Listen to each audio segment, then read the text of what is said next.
Said Okay, now wait a minute. you said there was no report written, correct? Wait. Sergeant Jackson.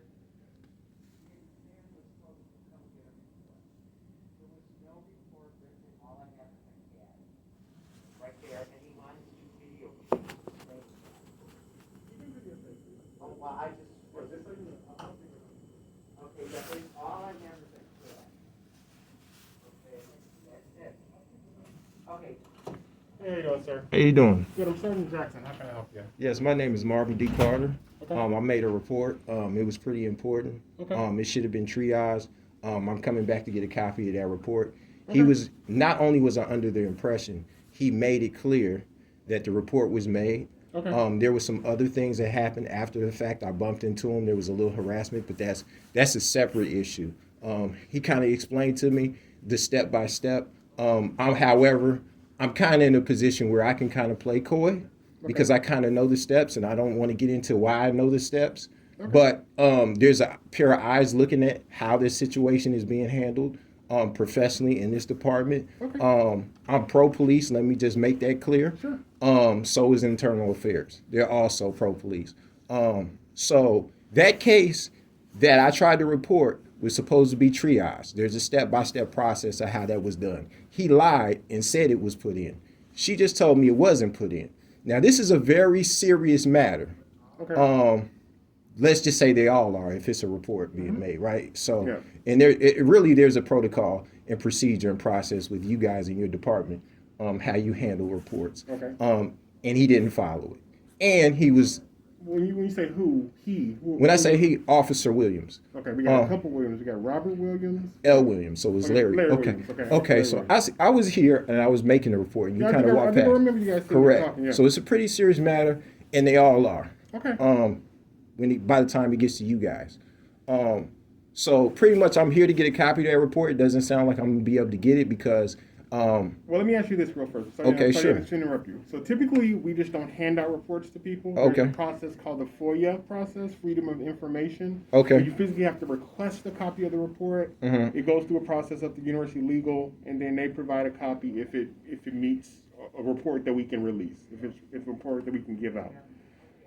So typically, if a person walks in and says, "Hey, I want a copy of a report," there's a process we go through. Okay. So have you initiated the Freedom of Information Act process where you can get a copy of whatever you're looking for? So that's the process, Freedom of Information Act? It's called FOIA. Yeah, FOIA. FOIA, Freedom of Information Act, is the law which requires certain public information to be available to people who request it. Okay. So that's a request that I think you have to fill out. So is that an option or is that the necessary step? That's the next step. That's the necessary step. Let me talk and find out exactly what we need to do. I think you need to go online and request that, and I can help you figure that out. Get you the web link and all that kind of information. Okay, so as you requested, where is that paperwork being sent? Where is it being sent? Yeah, does it have to be, can I come back up here and get that paperwork Yes, or no? I mean I think they can actually even email you the report. It typically goes to University Legal, which is the legal department for the entire university. The FOIA requests go to them. They contact us and say, "Here's a request. We need this information." We provide them with that information. Sometimes they redact information like private social security number, private information. Right. And then they will provide you with a copy of it. I think they can send it to you electronically. I think they can make a paper copy if you want a paper copy. But I think that you have to. The process starts with that Freedom of Information Act request, and I can show you how to do that. Okay, so can I ask you this? Sure. As far as the report that was made, the magnitude of the report, how do you guys usually triage reports? Yeah, I'm not. Are you at liberty to discuss that with me or no? When you say triage reports, I'm not sure exactly what you mean, but typically what happens is when an officer speaks with someone to take a report, theft call, whatever, a situation, they consult with their supervisor. Now, I'm not Larry Williams, Officer Williams' supervisor, and I'm not familiar with what your case entails. Okay. But from there, if a report is required, the officer writes a report. It's approved up to our chain of command, and then once it's approved and the case is deemed closed, then it's eligible to be released as long as it doesn't meet certain restrictions as a part of the Freedom of Information Act. Okay. So when you say triage, there is a process where officer talks to subject, writes a report if it's necessary. It goes to his sergeant, from his sergeant to the commander. The commander may have corrections or different things go back and forth. And then once the report is complete, it's complete. and then it's available to be released to, you know. Okay, so just me throwing things out there. As I mentioned before, there was a step process, and as far as I know, it was breached.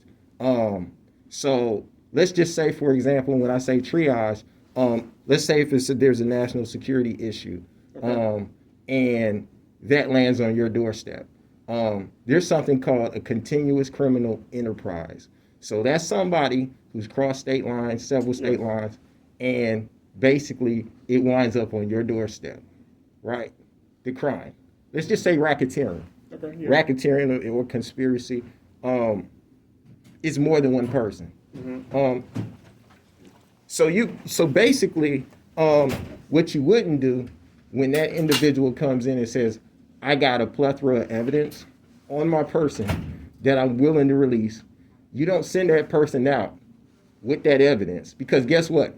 You compromise. Yeah, evidence needs to be. Well, you scatter evidence all around. Yes. And you lose credible evidence that could be used to bring these people to justice. So in a sense, that's obstruction of justice, which is to me counterproductive to the process when we say you're law enforcement and that investigative research and that evidence needs to be on hold so it can be utilized.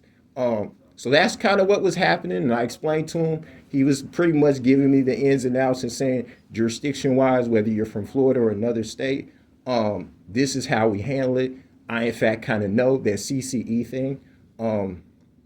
I had that under my hat. I understand how that is. I understand how the state police also could be involved.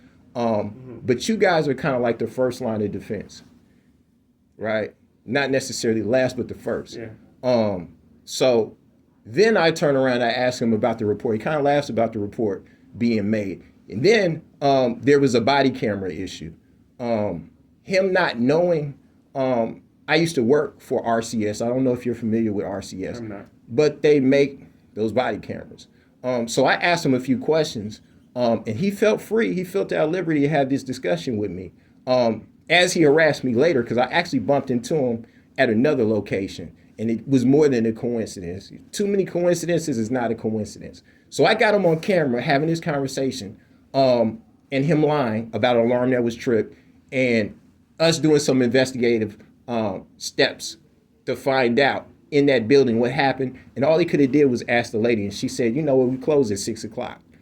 I captured all this information, but the body camera thing, he basically told me his body camera was on and it wasn't.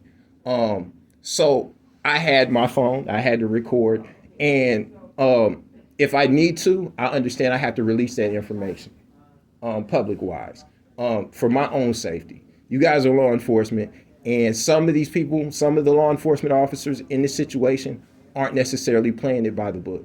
Okay.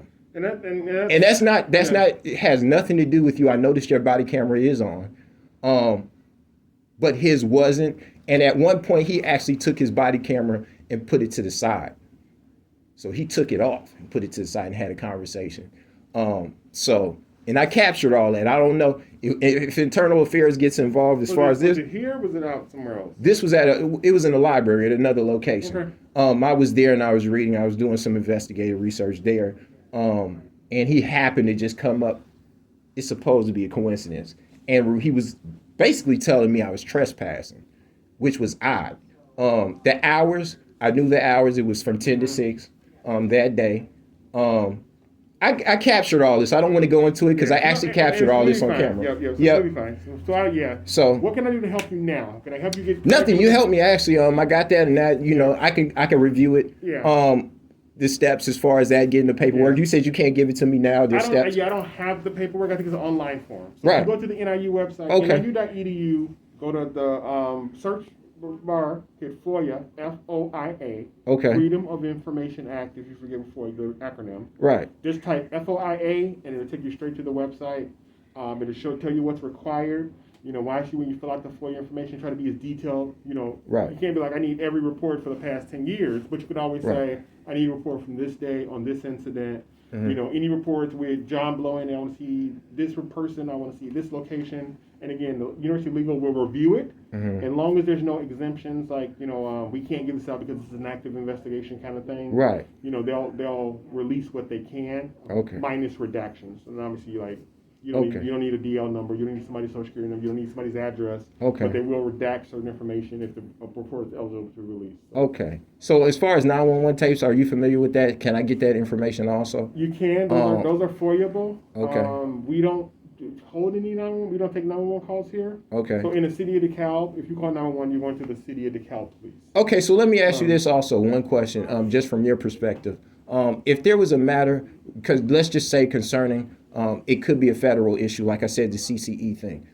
Do you allow private citizens to come in here and make phone calls if they don't have a cell phone on their person? Or do you send them, is it customary or is it standard operating practice to send that individual with evidence back on the street? Or would you allow them to make the phone call from here if they need to get in touch with the local, not you would be the local authorities, but let's just say state police or the FBI? Would you tell that individual call the FBI and send them back on the street? Or would you allow them to have the phone call and make it here from this police station? We don't really have a protocol of what's allowed and what's not allowed in that situation. I can tell you we definitely have let people make phone calls from our phones here. Not something we typically do. We don't have a lot of people that come in and say, hey, I need to use your phone because I need to report something to the Florida police or the FBI or another state. We don't have that happen very often. But I can say we definitely let people use the phone to make calls if they needed to. So I'm not going to say it's definitely a yes, he should have, definitely no, he shouldn't have. It just kind of depends on a case-by-case situation. And I've been here 21 years, and I've never had anyone come in and say, "Hey, I would like to use your phone to report something." Right. Typically we can talk. You can tell me what you want to report. So if you came in and said, "Hey, I got information about a crime in Florida," Okay. I might say, "Okay, well, tell me what you know." You need to call the Florida Police Department. Or depending on the severity of it, I could say, "Hey, come on back. I'm going to call the Florida Police Department." It just depends on the severity, it depends on the situation, But what if it was a situation, like I said before, where it crossed state lines and it wound up in your department here? If they, like say, a racketeering. Yeah, obviously if it ended up in our jurisdiction, where we would have to address it and deal with it. Yeah, racketeering and let's extortion. just say, let me use this as an example. Okay. Let's say you live. I'm sure. Hold on 1 second, because I want to make sure I capture that. I'm telling you that. Okay. If there's a racketeering and extortion, cybercrime, people are being extorted. These people are hiding in plain sight. They're running their operation from Florida in DeKalb. Yes. Somebody in this situation is a victim of a crime in your backyard and is being extorted. The feds could be called or be involved. And somebody comes in with evidence and wants to report that. How do you deal with the fact that a person comes in with bags of evidence, and it potentially should be a federal matter? Would they be allowed to use your phone and your resources, or would you send them back on the street to basically? And they're the victim also, mind you. I'm inclined to be fully, responsive to the victim. So if we had a situation where I needed to let someone use the phone, and it was no other issues and nothing, was appropriate, I would let them use the phone. It's not, but it's one of those things where it's not like you will always get to use the phone. You will never get to use the phone. It's kind of a case-by-case situation. Okay. So do I need to make another? See, there's a copy. I need to make a copy of the report because he was the officer that I made the report to, and he also is the officer that is involved in the harassment at this point. So now I'm having this conversation with you, and do I need to make another report because the crime is still continuing?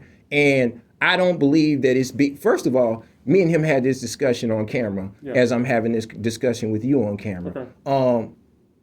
It needs to be reported. These people need to be investigated, and I want to get the ball rolling as fast as possible. Let me say this. Like, I'm not familiar with the case. This is typically not my shift. I'm not Larry, Officer Williams' supervisor.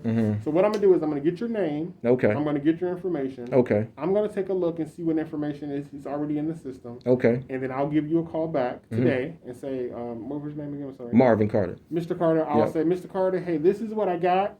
This is what you need to do. and you can go from there. Or, Mr. Carter, I got everything I need. I got a copy of the report. It's being processed. I'll let you know where we stand with that. Okay. In the meantime, if you want to do that FOIA request, go online, NIU, FOIA, FOIA. Well, I got that. Yeah. Believe it or not. But I can check and see. I wouldn't say you need to file another report now because maybe a report's been filed. Maybe it's been working its way. You know, maybe Larry wrote the report and it's with his supervisor now reviewing it. Right. So I wouldn't say we need to do another report right now at this moment. But I'll check and see what we've done already. Right. And then I'll reach back out to you and let you know, hey, Mr. Carter, this is where we are. This is what you need to do. Or this is kind of where we stand. Okay. Can I do this? Larry's on vacation today. Let me interject 1 second. Sure. Instead of because my voicemail is also messed up. My phone also has been hacked. Okay. But the I thing can about email you if that works too. is there a possibility, if not you, somebody that's on staff that day? I'd rather meet in person because that way I can record everything physically. Okay. This is like I told him, this is my kind of my supervisor. As you have a body camera, I have to have one too, in case of this situation, to just maintain the integrity of the process.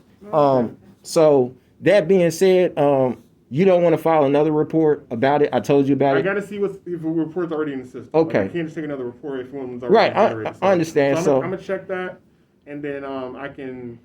I mean, if you want to stop back, I mean, if you don't, I can call you, and if I miss you, I can send you an email, or you can stop back later today, tomorrow, whenever you're available. In the the area. email actually is good. Okay. I can give you the email. Okay, let me write My your email email address. Yep.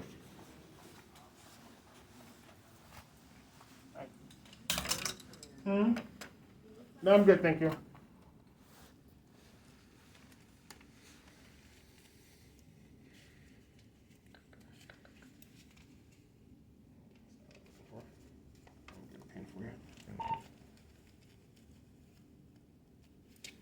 if you could write your phone number and your email address down, if you could, and I'll check into that. All right. Let's see. Okay. So.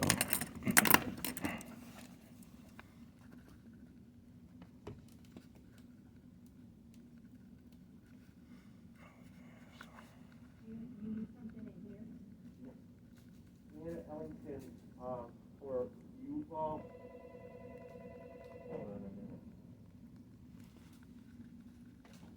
Hi, Officer Cindy.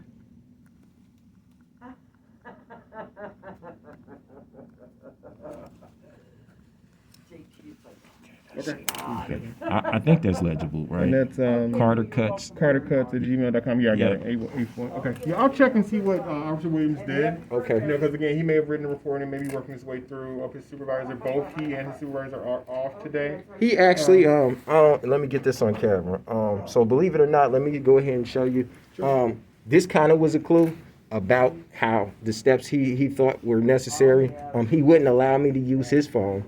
He referred me, first he said ICU.gov because I said it was a cybercrime. Yeah, that's what. And then he said, we can't go there and say, let me put this in for Mr. Carter. right, We have to do it yourself. but IC3.gov is pretty much a do-it-yourself project. Is pretty much what it is. So just so I have record of that I'm having this conversation with you about what he did. It's pretty clear that he gave me these tools, and he felt like the FBI need to be called by me. And I wasn't allowed to use the resources that you guys had at your disposal at the time. So whatever report you're going to look at, but I just wanted to make it clear. That's the IC3.gov. Okay. The 228112 is the number that he gave me. As she mentioned before, it wasn't really a report. So I don't know what report you're talking about you're going to look at because she just said it wasn't a Well, report. I don't know what she looked up. I have to. I'm gonna check on my own. So like I can't. I don't take anybody else's word for it. Like I need to see if he's written a report. Yep, And she just made it clear it wasn't though. So Okay. I kind of wanted to save the best part for the end, the dessert or whatever. But like I said before, I'm taking notation of everything that you said as far as resources at my disposal.